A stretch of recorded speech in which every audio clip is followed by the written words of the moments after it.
I've attempted to write several reviews, but I truly cannot muster any energy or passion anymore. It's mind-blowing that every major release has sucked this year. Can games be good anymore, or are they all so profit-driven that any spark of creative idea gets washed away by the grey goop of safe gameplay loops? Or, more than likely, the Facebook algorithm has seared my dopamine receptors so hard they look like all those poor children back on August 6th, 1945, just trying to eat some Lucky Charms, but they notice a little glimmer in the distance and an all-too-familiar buzz. Curiosity gets the best of them. Drawn towards it, then bam! A flash of light so bright they can see their bones in their hands as they try and brace their eyes from the unrelenting light. Behind the bones and the melting skin, they can still make out the words.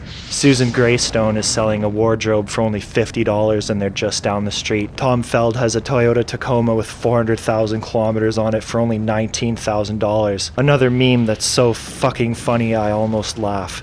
The content shines so bright that my brain constantly craves the next hit that feels as good as the last, but it never is.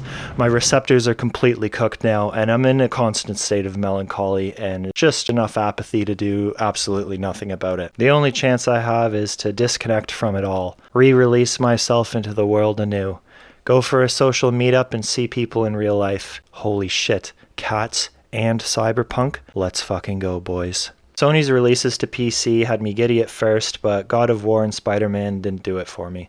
So will Stray be any different? Will Cats be a revolution to the gaming industry we've been waiting for? Probably not. I'm not too big into cats.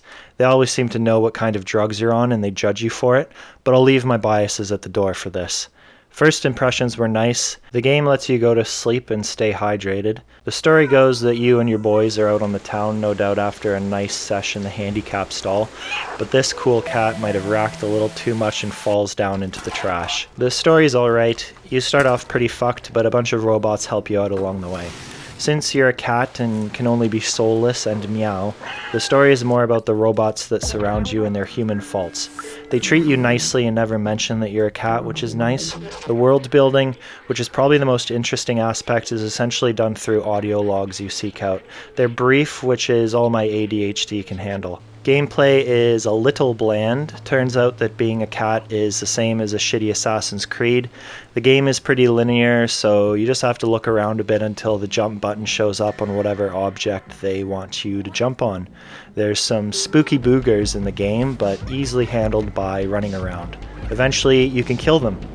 Other than being a cat and having the ability to fuck up carpets, there's pretty much nothing exciting going on in this as far as core gameplay. The puzzle aspects are nice enough. There's a few situations where you have to go around a large area to figure out your next goal, and the clues are placed in a way that doesn't hold your hand, nor do they have you running around for hours trying to figure out what to do next, which takes a lot of care to get right.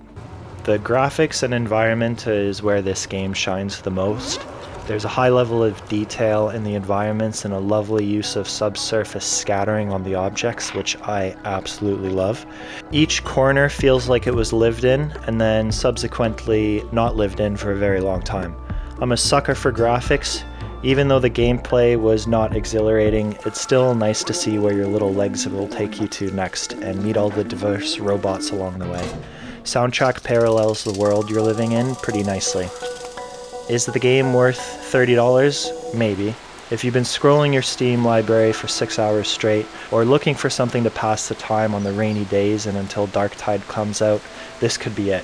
It's a pleasant experience, but nothing groundbreaking. Cats are okay, I guess. They're just trying to survive like the rest of us. 3 stars.